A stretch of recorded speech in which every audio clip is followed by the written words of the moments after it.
Hey guys, and welcome back to Battlefront Updates. Today I wanted to talk about something a little bit different, the tragedy of the unlimited star card loadout. This is something that those of you who played all the way since release will most likely remember, but I do know that a lot of people who started watching my channel did so a couple of months after the game was released. So I thought it would be very interesting to actually take a look at one of the best loadouts that has ever existed in the game. And the reason to why I wanted to make a video was simply because I looked through my old hard drives on my streaming PC and found a couple of really good clips showing this loadout, and it just blew my mind again of how good this loadout actually was. And I also thought it brought up some very good points for the next game that we can talk about. First of all, what is this loadout? Well, as you can see, it's the bowcaster, the jump pack and the bounty hunter trait. But what's so good about it, and why does it work like it does? Well, there's two main things that has been changed since then.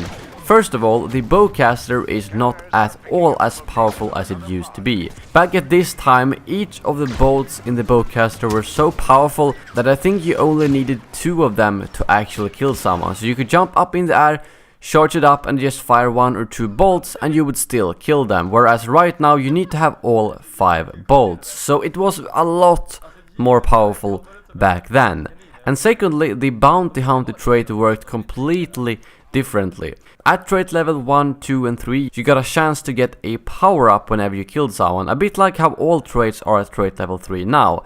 But at trait level 3, bounty hunter trait instantly resets all your star cards when you get a kill. So as you might understand, if you jump up into the air, shoot with the bowcaster, get a kill, it means that the jump pack and bowcaster will be off cooldown as soon as you land, which is why you get the seemingly unlimited jump packs. And this was so much fun to play with, and it was so satisfying that you knew every time you hit trait level 3 you would absolutely destroy the enemy team. But something that I thought was very interesting here is the fact that the video I made about this was almost a month after the release of the game. And it actually took quite a while for people to find this combination out. So although it was extremely overpowered, it was not something that people found out the first day. I do think the bowcaster was one of the last items you unlocked though, so that could also be part of it.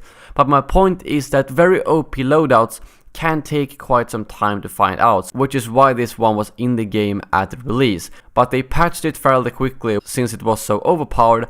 But I still miss those days of just jumping around like crazy and shooting people with the bowcaster, as it was extremely fun. This makes me really curious to see if we will have any similar combos when the next game is released, as it's a lot harder to balance these type of games compared to, let's say, Battlefield, where all the weapons are very similar and you don't have stuff like a bowcaster or a jump pack, or a trait for that matter.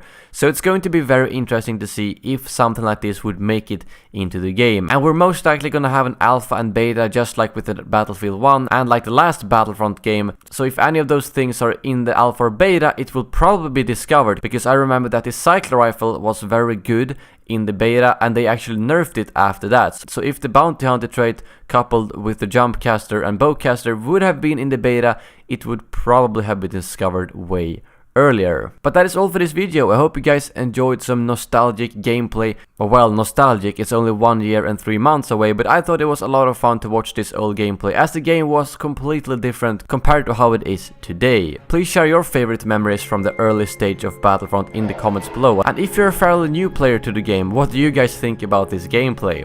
Well, thank you very much for watching, and as always, may the force be with you.